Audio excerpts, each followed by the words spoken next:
Attention all high vibe women and femme singer-songwriters. It is time to step into your true artistic calling so that you can make an impact in the world with your music. Hi, I'm Emma Back and I'm the founder of She Sings Out Loud, and it is my mission in life to help heal the ancient wounding of the feminine through my own music and by empowering you, women and femme singer-songwriters, to move away from your fear, your self-doubt, your shame, and your overwhelm to really step into your soul sound, your most authentic voice, and be able to develop that so that you can claim the stage with confidence, connect with your soulmate audience, and make an impact in the world with your music. You are watching the replay of our weekly Facebook Live show every Tuesday at 11:30 a.m. We are live in the She Sings Out Loud Sisterhood Facebook group, which you can join for free. And we also occasionally broadcast the show more publicly to the She Sings Out Loud Facebook and Instagram pages. And I do interviews with inspiring guests who are here to empower you in taking the next step with your music. And I also talk about my own journey and offer various trainings and core pieces of the She Sings Out Loud work. So I hope you will join us live in the future and enjoy this replay. Hello, She Sings Out Loud community. Have you ever wondered when it comes to taking your music to the next level if maybe it's too late for you? I know a lot of musicians can struggle with feeling like this. No matter what age we are, we can feel like somehow we missed the boat. And I am here today to speak with Sharmin Natoli, who is 70 years old. She's a jazz vocalist and a self-proclaimed professional procrastinator and late bloomer. Sharmin recorded her first solo record when she was 60 years old, and she went on to create a sophomore release a few years later with her husband. She has also, at age 70, co-produced a full-length feature film complete with original music. And she has a project which is all about empowering late bloomers to find their dream seeds. And Sharmin is here to speak with us today about how it's never too late to find and live your bloom. Sharmin has worn many hats in her lengthy career: musician, composer, arranger, educator, writer, actress, filmmaker, and editor, and music supervisor. She spent many years performing in different genres, from solo artists to big bands, from rock and folk to classical and jazz, including a stint as keyboard player for the 60s group The Dupreys. Her first recorded composition was co-writing lyrics for Frank Sinatra's Here's to the Band, also recorded by Liza Minnelli and Sammy Davis Jr. She released 2 jazz CDs, Unconditionally, a collection of mostly original songs, and Double Standards, a collection of partner songs recorded with her husband, Alfredo Natoli. They also just completed co-writing, producing, directing, and editing Does the Band Eat?, a film about the music business based off of Alfredo's biography about his life in the music business, I'm a Popular Unknown. The movie can be seen on Amazon Prime, and we'll put that in the show notes. Sharmin's latest solo project, Live Your Bloom, is an original, introspective, and personal collection of stories and songs that she performs in a one-woman show, and is in the process of recording. Sharmin, welcome to the show. I'm so happy that you are able to be with us today, and I would love for you to start out by just telling us a little bit about your background in music. I just read your biography, and you have such a rich background. We'd love to hear more in your own words. So I was classically trained. I had good tools. I could read. I had a theory background. And then life is just a process of being in the place at the time, and a door opens up. So a door opened up for me. I was asked to be a member of a pop group performing in clubs. And I said, okay, I'm a player. But that kind of playing is, it's different than classical. And I went back to studying so I could develop my ear so that I could, hold on one second. He doesn't like to be left out, We tried to raise our dog completely disciplined, but it didn't work. He's still training us. So yes. Well, the music of animals, right? Yeah. So I joined the band, and I realized that I needed ears. I wanted to have that music flow through me. Otherwise, you're memorizing every single thing you do rather than to start to have it flow, and you never really experience the joy. And I just started out studying and learning and practicing. Back then, no computers. I didn't even have a TV. I was just studying with jazz teachers that would have you spin everything through all 12 keys and all 12 minor keys. Everything you did was all the way. And I did the same thing with sight reading, because I used to sing jingles, and back then you had to be able to read. You don't have to do that now. And then I was close to saying, okay, listening to my mother and father, put aside this childish thing right now, and let's get back to, you have to get a secure job with pension and benefits and all that stuff. So I said, I went on a wonderful weekend with a girlfriend who's crazy, and we're still good friends. And on that trip, I just kind of found myself again and said, no, I'm not going to get out of the business. I'm going to make it a career instead of teaching. Now, I have taught public schools. I would do stints of 4 to 5 years and put everything into it because I do love teaching, and then burn out and go join a band, So, and then I got more serious. I put an ad in the paper, and my husband answered it, who had one of the biggest bands in Jersey at the time. I didn't know anything about him, but I knew his band. And in walks this sexy guy, no shirt, overalls, snakeskin boots, 4-inch heels. And my heart was like, I love this guy. And he was just ready to, they really wanted a Janis Joplin singer. I'm not that kind of singer. I'm more like a Janis Ian singer. But he always says, I put my hand out and I touched him on the arm. I said, I also arrange harmonies and can write charts. And it was that sentence that turned him around. And I was working with his band that weekend. That was 45 years ago. And so it's been a journey. We went through having a big show band, having a straight rock band, and then we cut it down because the business changed and we formed a jazz trio. And I had no experience in jazz. I didn't even know Girl from Ipanema. Didn't I but I went, as always, back to studying, and fell in love with the standards, people I listened to. We started going to concerts. I found my voice, my style. Because the music business is, when I found you could be working steadily, but you're not developing yourself as an artist. You're paying your dues, and it's good experience in many, many ways.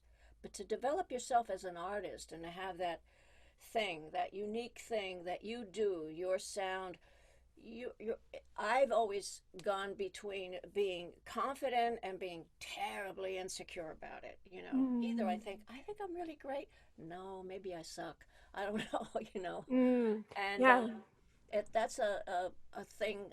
It's a constant pull. Yeah, so let me know. So that's something that a lot of the women in our community talk about struggling with. So what do you do in those moments where there's that lack of confidence? What tools do you have, or what kind of helps you flip the switch back to the confidence? Well, I'll say one thing. My husband is a powerful supporter, and we only got married 20 years ago. So that's a whole nother thing of how you work together with someone to make that choice. I have found what doesn't always work for you is friends and family, most of whom are going to love you no matter what you do, but you really want that deeper sense of appreciation. What I did, because I was really insecure, I have a friend who's a blind guy who's brilliant, just a genius, does everything, just everything, and he said to me, you should take some improv lessons, acting lessons. And that's what I did. We had, right here in Montclair, New Jersey, the whole theater company, which came into town, run by Olympia Dukakis. And I started taking improv lessons to get on stage with nothing. Now, I was a keyboard player, racks of keyboards in the 80s, and I got a back to prove it, too. But heavy stuff. I always envied the singer. They show up, Here I am. Yep, I've so been there. the skinny girl trying to lug all the amps and the 88 weighted keys. Yeah, because I wanted to carry my own. I didn't Oh want to yeah, be like, oh, could you help me? I didn't want to do totally. that. But geez, some of my pianos, I had a baby grand that came apart in two pieces, the Yamaha baby grand. I don't know how we did it, but Alfred and I, you got it? Yeah, I got it. Let's go. That's amazing. Oh, yeah. So thank God for lightweight keyboards that were invented because it was hard. Yeah, so that's a great thing to ask you is how do you feel technology or how so many things have changed in the music industry because of Yeah. technology. What do you feel has been really helpful, either personally or what you see in the industry or in other musicians? And what do you feel like has been a hindrance or perhaps taken us away from what you said, like all of the work that you had to do as an artist because those Yeah. tools weren't available? Yeah. Okay, that was a journey, and a lot of jazz musicians can't stand rap, can't stand technology. They can't. But a wise person told me, the day you reject the best of what's happening is the day you start to become obsolete. And I always remembered that. So when I was teaching, I used to use programs like GarageBand, which, is a cut and paste kind of program. I really objected to it in the beginning because sometimes I had to convince my kids, no, I'm playing this. I'm really playing this. And no, you're not playing that. You just pushed a button. I was like, what are you talking about? Don't you see me? I'm playing. No, you pushed a button. But we used to write educational rap using GarageBand, and it was a great tool. That was my first positive experience with it. It was a great tool to teach form and a lot of things and whet their interest to learn instruments. And many of them were showing up for my after school programs learning instruments because I would add to it what I could do. Now there's a program called Splice that my Hmm. grandson uses. And Yeah. again, now he can play, but he actually he's a rapper and he has a contract with Warner Brothers. He's doing very well. But that's all he uses is Splice. So when I go out there, we wrote a couple songs and I had fun with it. But when the time came, I said, all right, I'm going to put the piano solo down. And he said, like, well, why would you do that? Well, I play. That's why I would do it. So I combine that with what I can add. And I kind of like the challenge. There's a couple. YouTube is just amazing for this because they have people on YouTube that say flip the signal and do this. Well, basically, what you do is take a patch and you make it your own. And when I like that because you feel it in your body. I like the way that sounds. Like you might, I don't think you would do it for violin, but you might find just a rhythm or a groove Oh gets yeah. that just gets you going. And that's what we need as writers. We just need something to get us going or a concept. Oh yeah, I got my MIDI keyboard right here too. Yeah, yeah. Do all the drum loops and everything. Yeah. So, I didn't have that in the old days. You either played or you didn't. But Hmm. we went through that period of time, which is in our movie, Does the Band-Aid, where all of a sudden bands started getting cut down because people were using digital drummers and people were becoming one-man bands, and we didn't like them. We were like, you're taking food out of our mouths, but we realize you're going to have to roll with it. Mm. So either embrace it and use it, and still protect the live. I have a live studio where all my drums and my piano and everything, they're all wired up. And when I record, I bring everybody in. That's the way we record. But I do use digital loops and splice and a lot of different things to just kind of embrace a different kind of a feel. Um, Mm. so yeah, I will never say that it takes the place of a real musician, but it does add something else. I've been told by drummers that they could never do what a digital drum does because they don't want to be locked into the repetition of doing the thing the same. And Right. And you know, drummers sometimes, you know, they're like all over the place, and you're just like, would you just keep a beat, please? And, you know, Yeah, so that's what I feel like it's really allowed me to do as a live looping artist is not so much cut out the band, yeah, but also as you know be able to afford to go on tour without having a band, this which is I just true. wouldn't tour. It's not that I wouldn't not feed another musician. It's just that I wouldn't Yeah, be able to do anything, right? But not really because of that. Just to really be able to I think be at the source of my own creativity, and I think it's something as women that we can struggle with in terms of our confidence and also just having our voices that's heard true. in such a male dominated space so that I feel like I'm really in control. I can come up with the drum loops, I can come up with this, and then I can take it to other musicians and say, okay, here's the idea.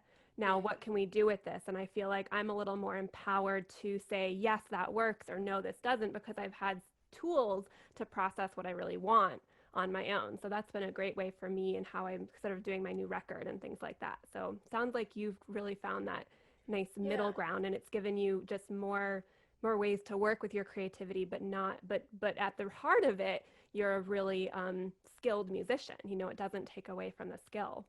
And I'm always trying to improve that, but you know, there's just a point where you can only do so much in the course of a day. I would love to go Yeah. back and practice 10 hours a day again, but it's not the time for that, you know. Yeah.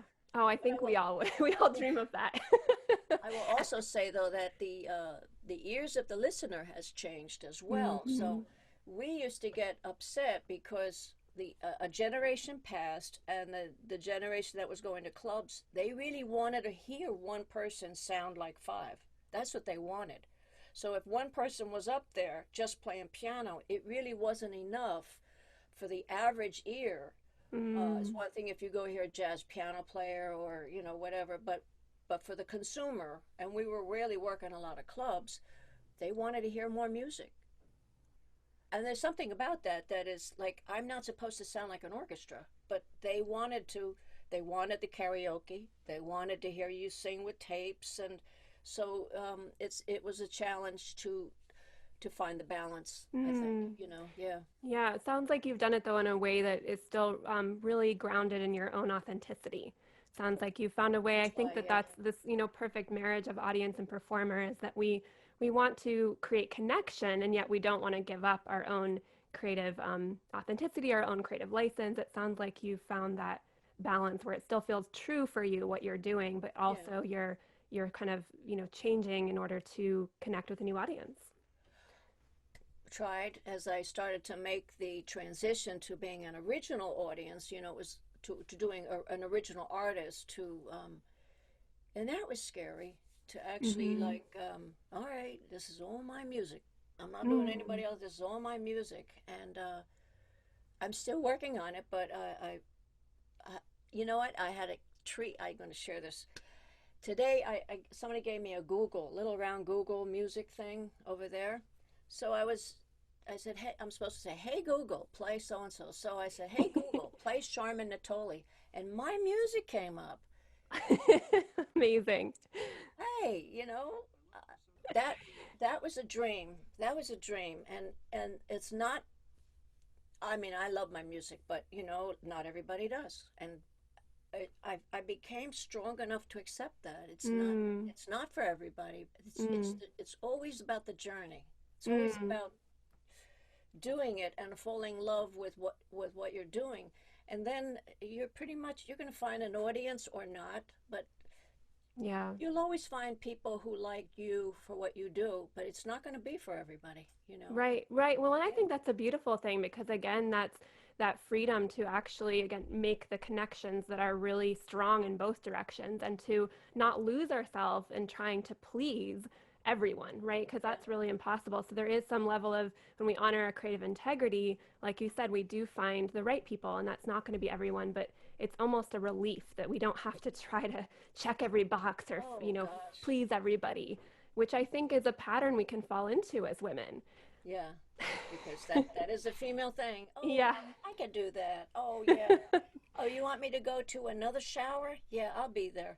I finally got the courage to say, don't invite me, just tell me where to send the check, you know, because I don't want to go to any showers no more, you know. But women will always, like, you know, because it's part of our nature. We want to support, we want to nurture, but that's my mother said to me once, I'm not happy that I have all these aches and pains, but and I wish I was 21, but not with that head.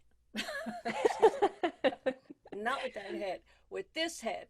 And she said, Mm, if I had a choice, I'd have to stay right here because there is a freedom in mm, knowing yourself, in developing that courage, trusting your instincts when you do something. Your body tells you, this is good. It feels good. mm, I'm gonna do it. It feels good. It's just it's such a joy. You know, you that's so get that great. when you create something and you feel it physically. It's touching your soul. And you get Yeah. stronger to other things in the world. You do get stronger. You find more of a balance, I think, to prioritize and put Yeah. yourself on the top of the list, not the bottom. Well, if I have time, maybe I'll get. No, no, no. You go on the top. Everything else goes under you. And Excellent. and we think like, oh, that's so selfish, and maybe it is, but it's a good kind of selfish. Hmm. I believe it is anyway. Yeah, yeah, and I would say not necessarily selfish because I think when we honor our greatest gift and give that time, then we actually can make a bigger contribution as well to others. And that sometimes when we're caught Yeah, up in the smaller contributions and demands, we're not able to really step into our true calling, our true power, our true work. it's So true. I find that's Yeah, really important. Yeah, and that's so a lot of your work is about empowering, as you call, late bloomers, yes. right? So talk a little bit about that. Tell us what you're up to. Okay, well, I know what procrastination is because you read I am a professional procrastinator because I had dreams of songs that I wrote 20 years ago. I have one project that I wrote when I was in high school, and it's still like nagging at me to do. So that's a seed. I would say it's a seed I planted. It's a dream seed, and it will not go away because it's just nagging at me. When? And so here I am, blooming, growing, completing some of these dreams, these dream seeds, watering them, nurturing them, and my Bloom program it came out of something with my mom in her green room with the very stubborn violet that would not bloom, and she loved her green room, talking to her babies, watering, and one day we went in and there was a little violet there, and she teared up, and I said, "That's a lot of work to put in for just one flower," being the sensitive soul that I was, and and she said, Shosh, that was her name for me. It's not about how often you bloom, just make sure you do. And she wasn't thinking about being profound, but when you get that signal, like, wow, I got to write that down. 20 years later, I worked with a woman, Deborah Hurwitz, who had a program for procrastinators and perfectionists, and learned a lot about why I'm that way and what can I do about it. And Deborah said, well, can you write? And I said, yeah, I can write. Songs come out. I can write pretty easy. Because she said, all right, well, you're going to write a song a week. You're going to write it. You're going to write a lead sheet. You're going to record it. And I'm going to see a video. And I started to get into that head of like, just sit down and do it. They call it ass power. Just sit and do it. And don't wait for the inspiration.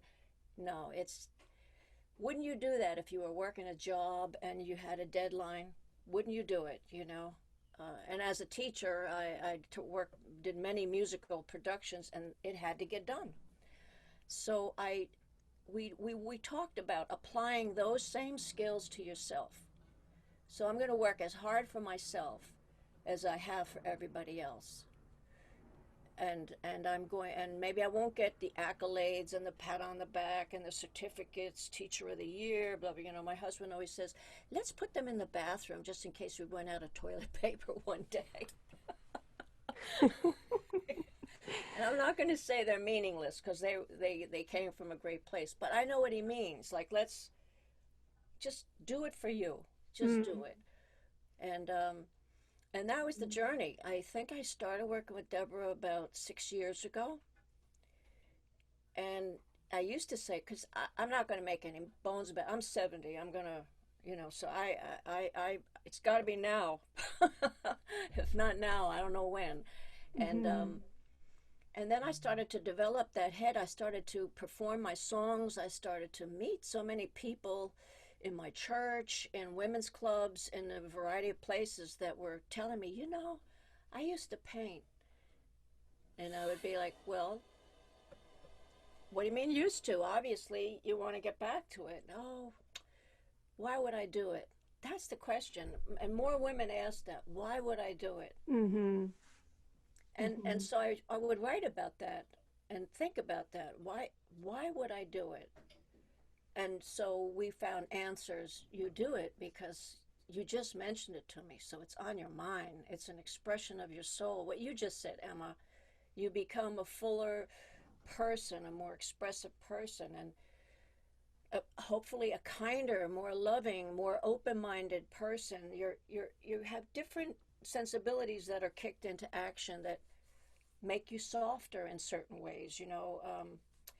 You're more fulfilled, and isn't that what we need in the world? More fulfilled people. Mm. So Beautiful. I would say, okay, go out this weekend and go get your paints and your easel. Get it. Oh no, I can't. My husband would, you know, we have our house set. What if you saw my house? I live in a small place. I practice ukulele in my closet. I do other things. It's not about that. Unsettle Mm. your house. You know, Mm. Walk That's at. so great. That's my corner right there. See that corner? That's my painting corner. And when I'm in the corner, I'm in the zone. And I promise you that when I'm with you, I'm going to be with you. But when I'm doing my thing, I'm doing my thing, and try to stop me. How about that? Fantastic. So powerful. That's amazing. Yeah, I want to just touch on a couple of things you said because there was so much in that. But one thing that I always tell my students is, don't wait for inspiration, that the inspiration shows up as a result of you showing up. And so I think what you're saying is Well is said, yeah. similar, that there's this aspect of just take the action. If we're waiting for the right time or the right space or all the perfect circumstances, it's Mm, not going to happen. But when we actually show up, in some ways, I think we're magically inviting the circumstances that support that. And they'll start showing up because we're actually in relationship with the universe. We're actually looking for those opportunities rather than yeah, passively waiting. And so that's inspiring. And I also talk a lot about sacred space, creating your sacred space for music, but that the space could be anything and anywhere. So I love that you said, like, that's the corner and there's that's so it. much going on. That's There my can be spot. chaos, there can be this, there can be that, but you Yeah, can still find some sacred space within that to really go within and yeah. create.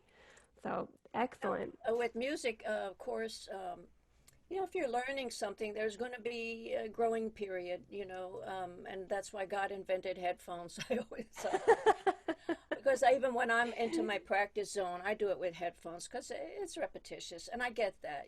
Yeah. But like my husband, he was always like saying, if you're going to make a mistake, make it loud. Just make it. Just do it. And that's the whole thing about saying, I'm not a great jazz singer, but I didn't even know I was a jazz singer until it was pointed out to me that I was Wow. doing my thing. And And how old were you when that happened? When that was pointed out to you? I was almost 50. Wow. Honestly, yeah, I That's was, amazing. I Cuz was, and yeah. I was just starting to trust wherever my head was taking me. Well, in jazz, you're playing and you're trying to play what you're hearing. That's the thing about jazz is also to play without judging yourself. Just try to hear it and let it roll, and it takes a lot of practice in order for that to happen. And I never professed to be a great jazz player, but just just to start to trust the instinct and settle into that zone of like, oh, I hear the melody, but what if I do this? Da, da, da, da, da, and the next time, da, da, da, da, or something like that. Well, first you got to listen to find the people you want to listen to that inspire you. But the freedom is just don't judge. Don't judge yourself. Just do it. Just take the journey, you know. Hmm. And that took a long while. Then I was out of work, and I never was out of work teaching, but the world changed, and God bless Obama put me on unemployment for 2 years, and I'd never been on unemployment, and that's when I did my first CD. Yeah, Mm. and Wow, your first solo CD. my first solo CD, something I Wow. wanted to do my whole life, but I just was never ready, you And know. that was a couple years ago, essentially, Well, 6 years that might, ago, yeah, something yeah. like that. Yeah, Yeah. well, Wow. actually, like the second CD was about 5, 6 years ago with my husband, but the first one was about 10 years ago. 10 years. And I just, Excellent. So you were 60? yeah, Wow. yeah. Yeah. Um, That's so great. I asked because I think there are so many women that I hear that feel like, oh, it's too late for me. And that sometimes I hear that when they're 30, and sometimes I hear it when they're 50 or 60 or 70, yes, just yes. it's really inspiring that, you've had this background and yet you really stepped into it in such a new way later on in life.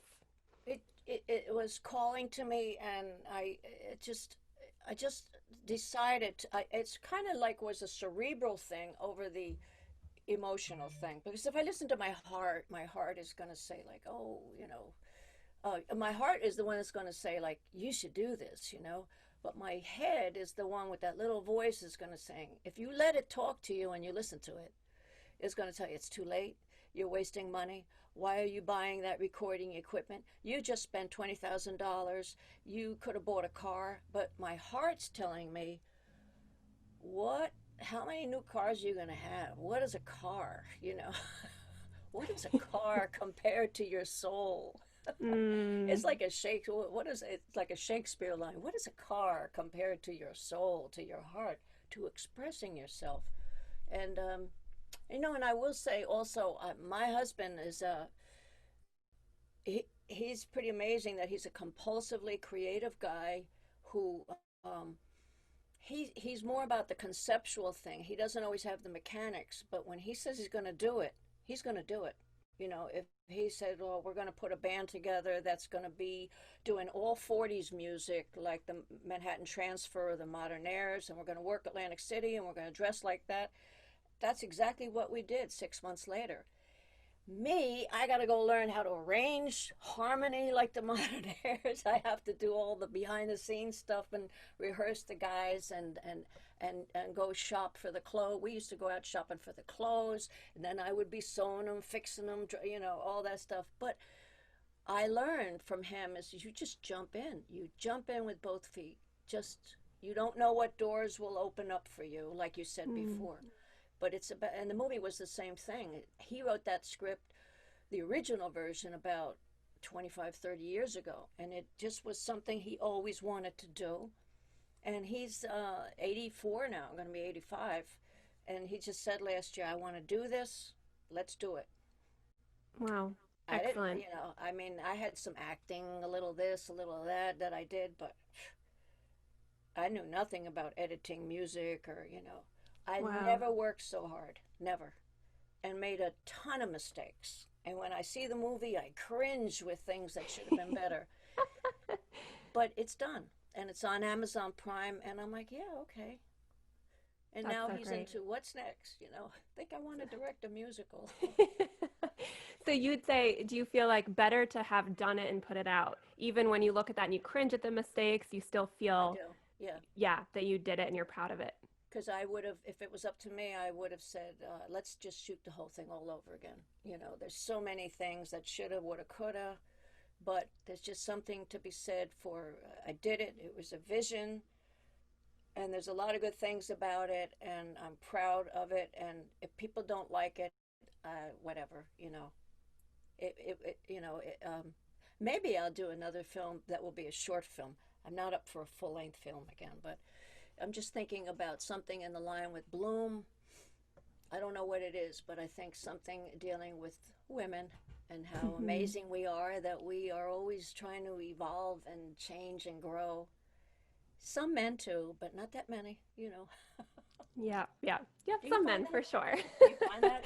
but I do feel like women are leading on the forefront of that. We're on the front lines of that Yes, transformation. it's an amazing time of life right now. There are women who really, it's going to be interesting to see how what their effect will be on this crazy world. Yeah. What do you say? What do you think feminine wisdom is? That's a question I always like to ask. Mm. You know, I think about. I'll answer it, and I won't go on too long. But my mom was not schooled, but she had an instinct about her children and her family, and she could just look at you, really look at you from the other side of the room, and just read you. You know, she could do that over the phone too. You know, and women have that more than men. They have that instinct. They are sensitive to the compassion, to the things that really make up people. They're more apt to say, "What could make him act like that? What?" You know, they're into that. But the wisdom also comes from tempering that with the experience of life.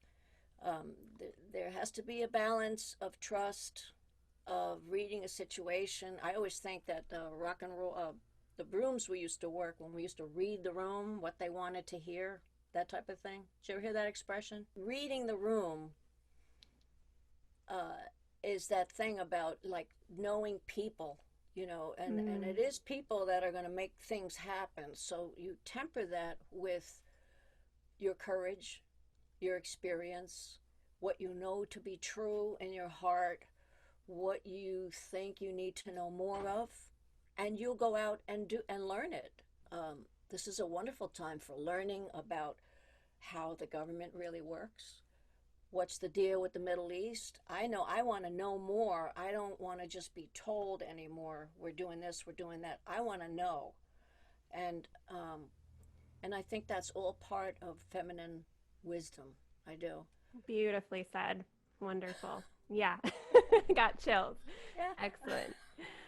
I want to dive in a little bit more into Bloom and tell us about your course. And also, I want to go back to what you said. You said a dream seed, and I would love for you to tell Oh. us more about what that is and how do people find their dream seeds. And then I'd love for us to hear about your course. Mm. Well, the dream seed, that's actually part of the beginning of my course is doing just some simple exercises that I used to do with kids to try to get them to know themselves better. After all this time, what do you really like about yourself? And if you can't think of anything, ask your best friends and they'll tell you. Like get a sense of who you are and what you are. Who are you? What do you like about yourself? What do you know that you do well and you do it well? And try to come up with as many things as you can so you start to say, wow, yeah, that's me. And I didn't have all of that when I was 21, but I do have it now, you know. And the other side of it is to start to write down all the things that you have always said you wanted to do. And just free thought, just write. Every day, do it for 7 days. Start writing. Start writing. Don't judge. I mean, you can put down a brain surgeon. That doesn't mean you're going to be one. But you could put, but you know, I just sidetracked quickly. I had a friend on my show, Joey Long from the Four Seasons. He was the bass player with the Four Seasons for 12 years. And I did not know, he's 88 now, I did not know that he has a whole flight simulator system in his house because he used to fly and can't anymore for a lot of reasons. But with this flight simulator system, he can fly, he feels like he's flying. He plans the maps, he's got the sticker, you know, and when he talks about it, boy, does he light up. He really loves it and he lights up. So I don't know if there's a thing of being a virtual brain surgeon, but there's something to be said. Don't limit yourself, you're saying. Don't Don't limit in the yourself. especially in the Yeah, initial brainstorm, it sounds like that's really right. important because sometimes we don't know what we're really Don't longing know. for and we sense ourselves before we can even put it Yeah. out there and look at it and then we can actually decide what we're taking action on, right? So you start to see what's coming up. See if there's a thing that keeps coming up. Like one woman I work with in another capacity always wanted to be a writer. And I'll just tell you, when she started writing, I was like, fabulous. It's just, you're doing it, that you're doing your dream. You want to be a writer. And she just got her first article published in an online magazine. And boy, is she transformed. Did I say she's going to win a Pulitzer Prize? No, but she's living that was her dream seed. And that dream seed was planted a long time ago. And she had a complicated life, complicated families, because you don't know when you have kids. We were all cute right here. And then one day someone's looking, I hate to break your achy breaky heart, but I ain't doing that, you know. So, you know, and what happened to this, you know? So, but the dream was there, you know, and so the seed was planted. You just haven't watered it, and you just haven't nurtured it. And if it hasn't gone away, it's still something that's begging to be born in some capacity, you know. I love that, begging to be born. Yeah. Yeah, begging to blossom. It could be, I want to dance. It could be, I have a friend who said, when I retired, I just want to read the great novels every night undisturbed. I just want to sit in my big chair and read F. Scott Fitzgerald and Ernest Hemingway. I just want to read with my glass of sherry. And he's living his bloom because that's what he's doing. And why don't we make time for that? We just don't. We just get wrapped up with life, you know. Life, all of a sudden you go to work and it's dinner time and you're tired and you watch a little TV and you go to bed. So when you're a late bloomer, it doesn't mean that you're not working anymore. It just means that you're taking control of that dream seed and you're watering it by giving it, I think you said giving it space to, what was your term? You said give. I don't remember. I might have said giving it space. Yeah.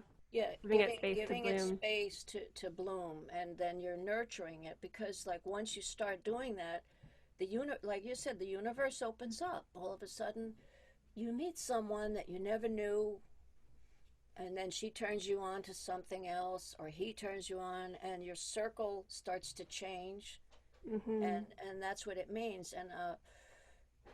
And you find all sorts of dream seeds in people, things they want to do. So one woman wanted to do paper mache, and she now, I was told, I met her in Arizona. She has a van, an old rundown VW van, and she's got all her stuff in there, and she does puppets, paper mache puppets for school systems. Couldn't be happier. She's so happy. Excellent. Yeah. Yeah. And that's a quirky dream to really take a hold of, you know. Honey, I don't want to be a lawyer anymore. I just want to make paper mache puppets. You know. Yeah. Not an easy one, but you don't have to make a career out of it. I feel you'll be more complete, more fulfilled by knowing what it is that needs to blossom, needs to be born, and finding a way. And then that it's the total time thing. How do you, and you know, we've talked about micro-stepping. Where do you want to end up? Work backwards. 20 minutes a day is powerful. Yeah. 20 minutes a day. So, and one thing I know you talk about is how late bloomers specifically can have so many demands. We touched on it a little bit around family or commitments.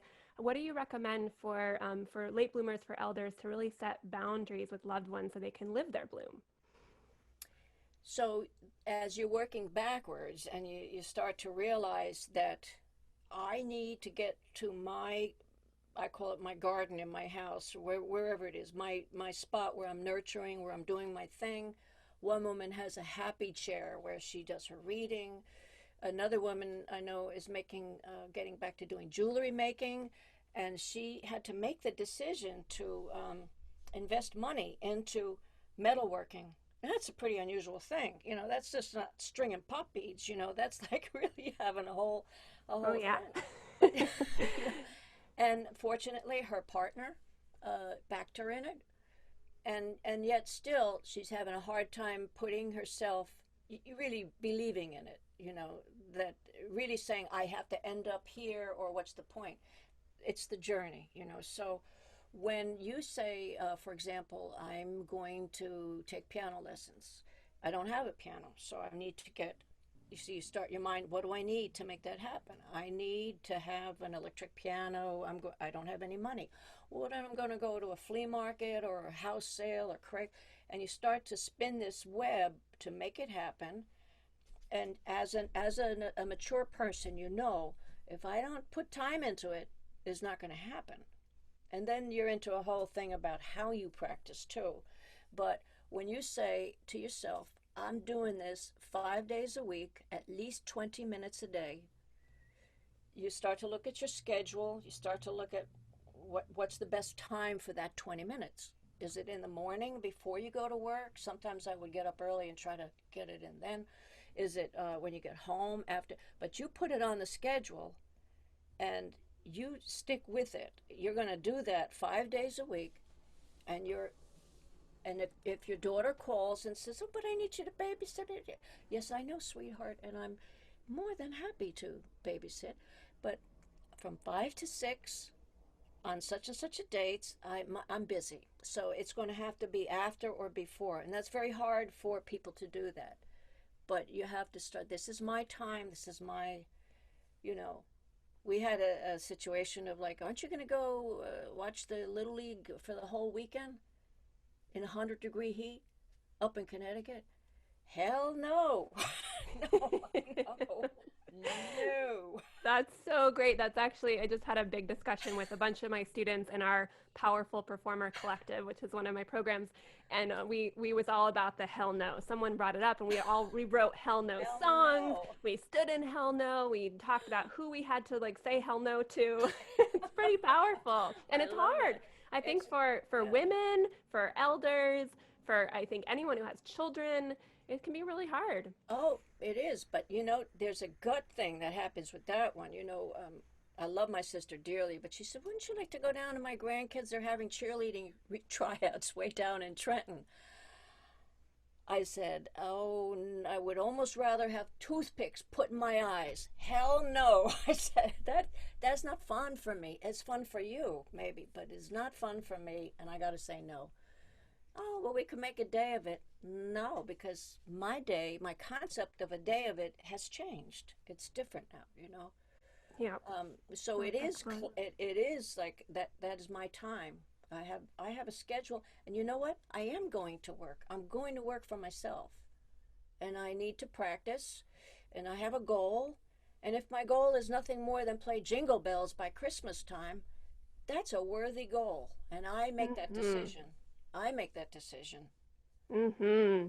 Love it. You know, Yes. it doesn't have to be like I'm not recording a new. It's not that at all. It's just this is what I want to do, so I can grow. I can be fulfilled. I want my fingers to play. You know, I wish I could play violin. I love violin. Well, maybe that'll be your next dream seed. We'll Maybe, have to yeah, talk. maybe, yeah, yeah. That's excellent. Well, Charmin, I know we could go on and on for so long, but it has been so lovely speaking with you. Oh, you Thank you too. for being here. And where can listeners find out about you and about your course? Okay, my name. You could just go to my website, which is my name, Charmin Natoli. We could just put it in the Facebook Yep, thing. I'll put it in all the show notes for sure. Yeah. Charmin is not spelled like the toilet paper. I came way before. SHARMANNITTOLI.com, and there you can learn about more about Bloom, my chorus. Have some of my music up there. Some stuff about my movie. There's a lot there about myself. So, Excellent. And I saw you have some free gifts on your website. Do you want oh to yeah, let us know what free gifts we can all get? yes.